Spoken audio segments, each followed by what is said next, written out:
Bom dia, gente. Bem-vindos ao vídeo 3 sobre algoritmos de ordenação. No vídeo de hoje nós não vamos ver nenhum algoritmo de ordenação, nós vamos ver mais uma parte teórica. O que é que nós vamos ver hoje? Nós vamos ver a formalização da análise de complexidade e uma demonstração de que a forma mais rápida de ordenar um array seria na ordem de n log n, utilizando comparações. Então, nós vimos na aula passada que o quicksort, o merge sort e o heap sort são algoritmos que rodam na ordem de n log n. E a pergunta que fica é, será que nós conseguimos, utilizando comparações, fazer um algoritmo que roda na ordem de n, por exemplo? E nós vamos provar hoje que isso é impossível, que utilizando comparações o jeito mais rápido de ordenar um array é na ordem de n log n. E nós vamos fazer isso depois de mostrar a análise de complexidade formalizada. O que seria a formalização da análise de complexidade? Eu acredito que todo mundo está familiarizado com o conceito de ordem. Então, na aula passada nós mostramos que o quicksort pode ser da ordem de n log n e o bubble sort é da ordem de n ao quadrado. Mas o que significa um algoritmo fazer parte de uma ordem? Eu introduzi aqui três notações, que são ômega, θ e O, que é a conhecida. O ômega ele significa lower bound, que isso seria o jeito, um lower bound para o nosso algoritmo. O que significa isso? Isso significa que seria basicamente o chão para o algoritmo. O algoritmo ele não consegue rodar mais rápido do que o lower bound dele. O jeito mais rápido dele rodar seria no lower bound. Ele não fica mais rápido do que isso. O upper bound é o O que nós já vimos, né? O que seria o pior caso do algoritmo, que seria meio que o teto dele. Então o algoritmo ele nunca vai rodar de um jeito pior do que O de alguma coisa. Então, por exemplo, nosso algoritmo ele estaria meio que bounded por essas funções. Se tiver a nossa função aqui do algoritmo, não sei como ela vai se comportar, mas ela nunca vai ficar pior que a ordem que nós vimos e nem melhor do que o ômega que nós vimos.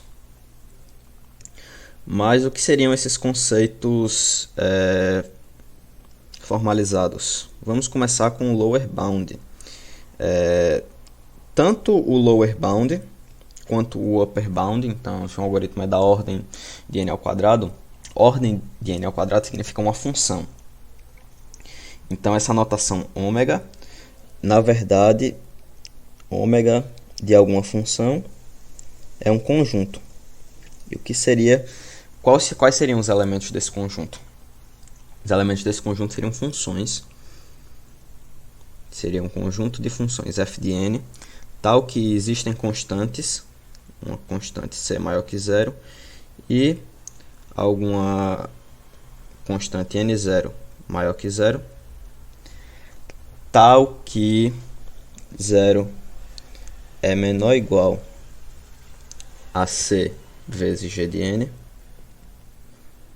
que é menor ou igual a f de n. Para todo n, esqueci dessa parte, para todo n maior ou igual a n0. Então, o que isso quer dizer? Que uma função ela vai fazer parte desse conjunto se a partir de algum número ela se torna maior que essa função. Então, por exemplo, vamos ver aqui ômega de log n. A função de log n, ela é assim, para quem lembra, não é? E vamos ver outra função aqui, alguma função assim. Show.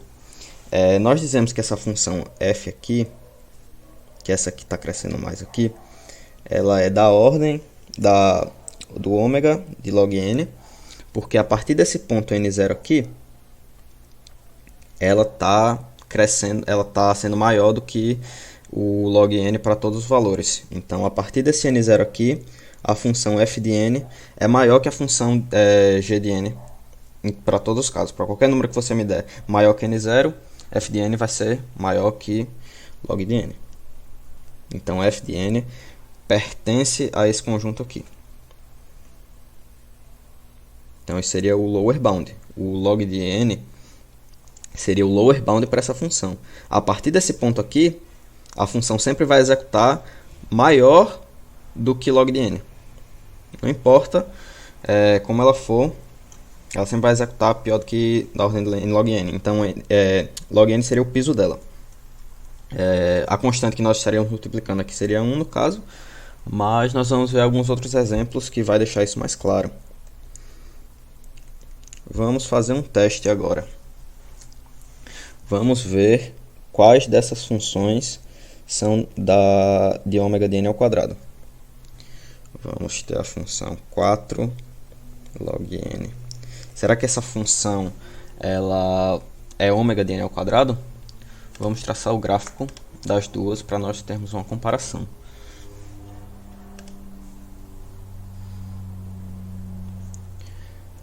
Aqui seria o x ao quadrado. E nós vamos ter aqui a função 4 log x, que ela vai poder ser multiplicada por alguma constante. Então, se nós conseguirmos achar alguma constante, que seria c, ao invés de n, mais c relativo, c aqui, o nome que nós damos para ela tanto faz, tal que, a partir de algum valor, log x, essa função vai ser sempre maior que x ao quadrado, nós temos que ela é ômega de x ao quadrado. Então, não importa o quão nós crescermos o c, uma hora o x ao quadrado sempre vai passar ela. Não importa. Podemos botar c 1 milhão.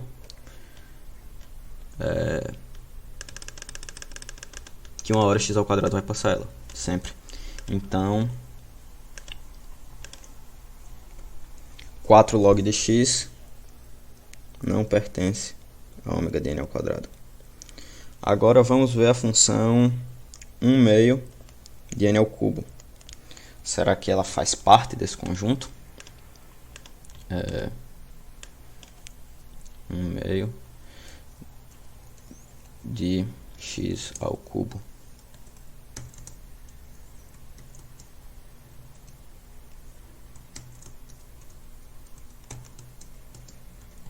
X ao cubo, show. Gambiarras. Vamos baixar aqui o C um pouquinho. Nós não precisamos de um C tão alto. Botar C2, eu acho que já passa. Pronto. Escolhendo C2, a partir desse ponto aqui, ó, que seria o ponto 1, a função x ao cubo sempre vai ser maior que x ao quadrado. Sempre. Sempre vai ser maior. Então, nós dissemos que 1 meio de n ao cubo é do ômega de n ao quadrado. Então, um lower bound possível para a função n ao cubo seria um ômega de n ao quadrado. Porque a partir de algum ponto, ela sempre vai executar pior do que n ao quadrado. Ok, show. E nós podemos seguir a mesma lógica para definir um algoritmo da ordem de g de n. Quando é que um algoritmo ele roda na ordem de g de n? Um algoritmo ele vai rodar na ordem de g de n, nós podemos usar o mesmo pensamento. Como aqui é lower bound, o O de g de n é o upper bound. Então, seria o conjunto das funções f de n, tal que existe um c maior que 0 e existe alguma outra constante n0 maior que 0, tal que 0 é maior ou igual a f de n, que é menor ou igual a c g de n, para todo n maior ou igual a n0. Essa seria a definição formal de um algoritmo da ordem de n, da ordem de g de n. Então, não vou me aprofundar muito nisso, mas, por exemplo, eu posso dizer tecnicamente que o quicksort ele roda na ordem n fatorial. Tecnicamente, isso é uma frase válida, porque como o quicksort, no pior dos casos, ele roda na ordem de n ao quadrado, como O é o upper bound, e vai existir um ponto que n fatorial vai crescer mais rápido do que n ao quadrado. Aqui é n ao quadrado, mas às vezes também pode ser, nós vimos outros casos em que nós podemos diminuir isso para n log n, na maioria dos casos, né? Mais um upper bound possível para o quicksort seria n fatorial. Tecnicamente, isso seria uma resposta válida. Mas, bom, ninguém disse que o quicksort é da ordem de n fatorial. E aí que vem a notação θ. A notação θ de g de n, ela seria a função em si. Então, seria alguma função que, se o nosso algoritmo ele roda tanto pelo upper bound de g de n, quanto pelo o upper bound de g de n, ela é θ de g de n. Que essa deveria ser a notação que nós mais utilizamos, mas nós utilizamos o lower bound, mas nós sabemos que nós sempre temos que dar o menor upper bound possível. Então, no caso do merge sort, por exemplo, nós dizemos que ele é n log n. Tecnicamente, eu vou apagar aqui para não ficar muita bagunça, não é? Tecnicamente, utilizando a definição, nós poderíamos também dizer que o quicksort era da ordem de 2 elevado a n. Seria alguma coisa válida. Mas todo mundo disse que o quicksort é da ordem de n log n, porque seria a menor função possível que descreveria ele. Isso aqui, por mais que seja certo, nunca seria utilizado, e muito provavelmente se você falasse para qualquer pessoa, a pessoa não ia acreditar em você e não ia ser uma coisa certa, basicamente, se falar. Então, sempre que nós estamos falando sobre um algoritmo, nós dizemos que ele é da ordem de g de n, e nós sempre temos que pegar a menor função possível que descreva ele. Por mais que o merge sort seja da ordem de 2 elevado a n, nós sempre temos que ele é da ordem de n log n. Então, show, nós formalizamos a análise de complexidade. E agora nós vamos provar que, utilizando apenas comparações, o jeito mais rápido de ordenar um array é na ordem de n log n. Para começar, nós vamos ordenar um array de 3 elementos. Vamos criar uma árvorezinha para nós ordenarmos um array de 3 elementos. Então vamos ter um array aqui que tem a posição 1, 2 e 3. Tem os elementos aqui. Nós podíamos criar um algoritmo rápido, né? Que o que é que esse algoritmo vai fazer? Ele vai comparar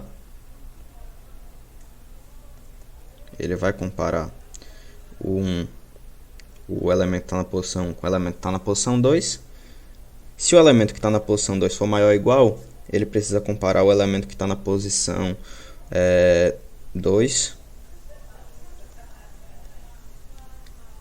com o elemento que está na posição 3. Se o elemento que está na posição 3 for maior, nós sabemos que a ordem correta desse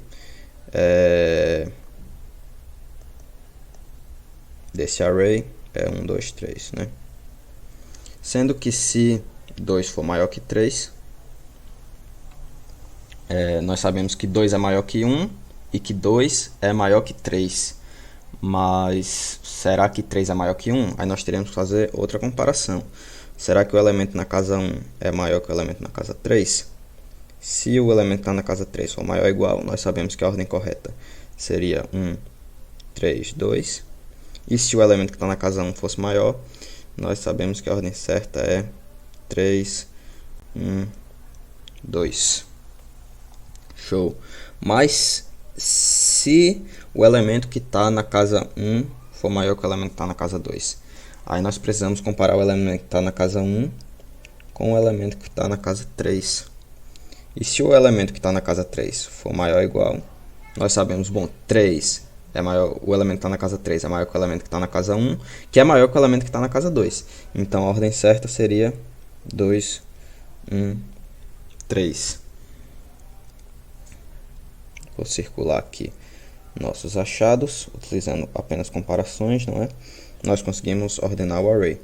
Mas, bom, se o elemento que está na casa 3 for maior que o elemento que está na casa 1, nós sabemos, Não, se o elemento que está na casa 1 for maior que o elemento que está na casa 3, nós sabemos que o elemento que está na casa 1 é maior que o elemento que está na casa 2, e o elemento que está na casa 1 também é maior que o elemento que está na casa 3. Mas será que o elemento que está na casa 2 é maior que o elemento que está na casa 3? Aí nós temos que fazer essa comparação também. E aí, essa aqui, se o elemento que está na casa 3 for maior, nós vamos ter essa ordem aqui. E se o elemento que está na casa 2 for maior, nós vamos ter essa ordem aqui. Ok, então podemos ver que aqui nas folhas nós temos todas as permutações possíveis desse array aqui de 3 elementos. Então, o número mínimo, utilizando apenas comparações, nós temos um array de 3 elementos. Você pode dar qualquer array aqui, que se você fizer essas comparações, você vai chegar na permutação correta. Então, nós dizemos que para um array de tamanho 3, qual é o número máximo de comparações que nós temos que fazer? Bom, nós temos que fazer 1, 2, 3. Então, o número máximo de comparações também seria 3. Né? E qual seria o número mínimo de folhas? Bom, o número mínimo de folhas, que seria essas partes que estão circuladas, seriam todas as permutações desses 3 elementos, não é? Então, o número mínimo de folhas,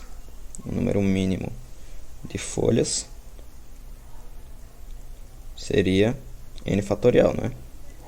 Que seria a permutação de todos esses elementos possíveis. Então, nesse caso, seria 3 fatorial, que seria 6. Que é o que nós vimos aqui. 1, 2, 3, 4, 5, 6. E qual seria o número máximo de folhas? O máximo de folhas.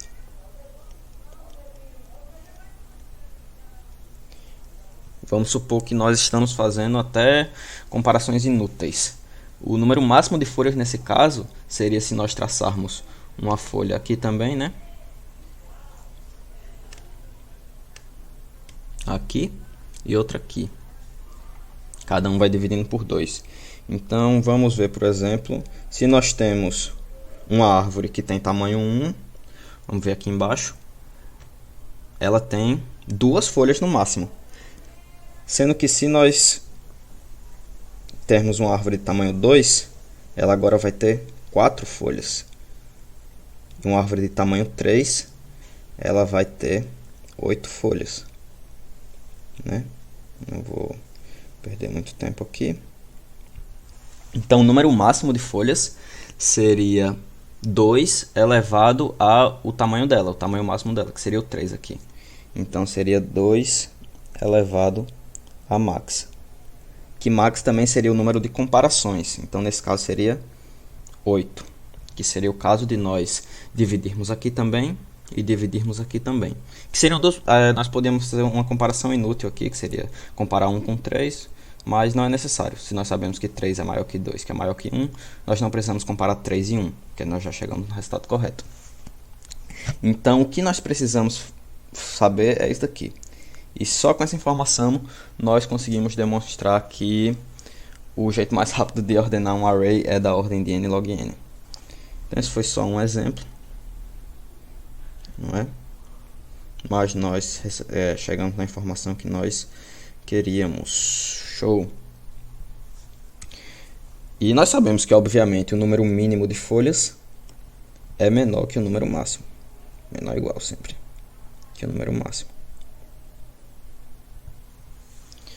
E esse max também seria a quantidade de operações que nós faríamos, né? Porque nós teríamos que fazer um número máximo de operações, um número máximo de comparações para descobrir a ordem correta.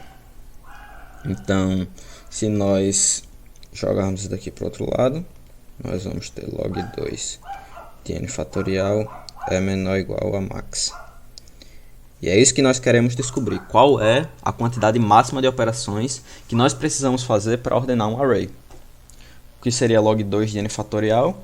Seria log 2 de n vezes n menos 1 vezes n menos 2 até 1, né? Que isso daqui, utilizando as propriedades de logaritmo, seria log 2 de n mais log 2 de n menos 1 mais log 2 de n menos 2. E aí nós vamos ter que aproximar isso daqui, que seria um somatório, não é? Vamos utilizar a notação de somatório de 1 até n de log 2i. Ok, vamos substituir pela notação de somatório, isso daqui. Então nós descobrimos que log 2 de n fatorial é equivalente a essa soma aqui. Vamos apagar aqui.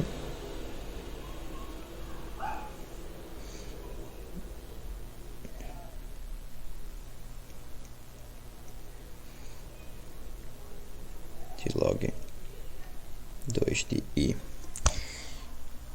Então, agora nós temos que descobrir quanto seria esse somatório aqui.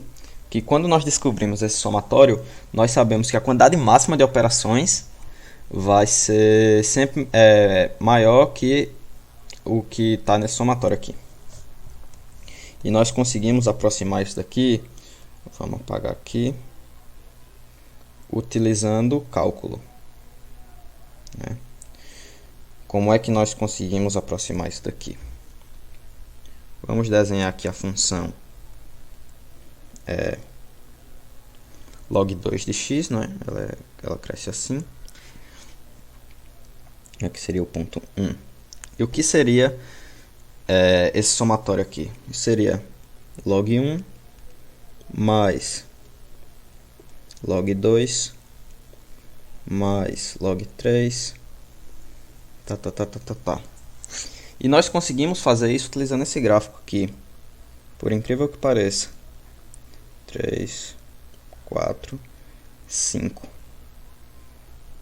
Esse retângulo aqui, ele, nesse ponto aqui, isso é log 2 de 2. Nesse ponto aqui ele é log 2 de 1. Aqui é log 2 de 1, que log 2 de 1 é 0. E aqui, o tamanho desse retângulo aqui é log 2 de 3. E desse outro retângulo aqui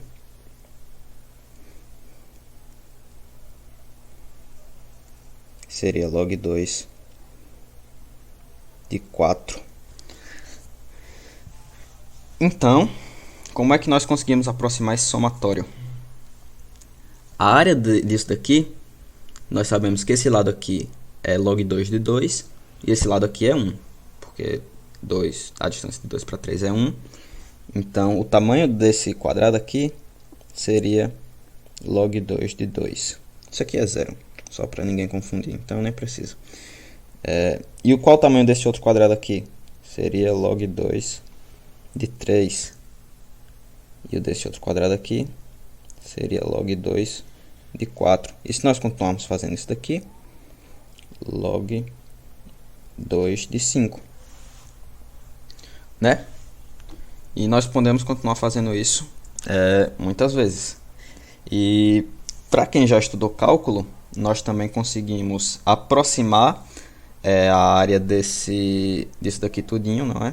Eu vou apagar aqui, mas se lembrem que dessa fórmula aqui, só para não ficar ocupando muito espaço,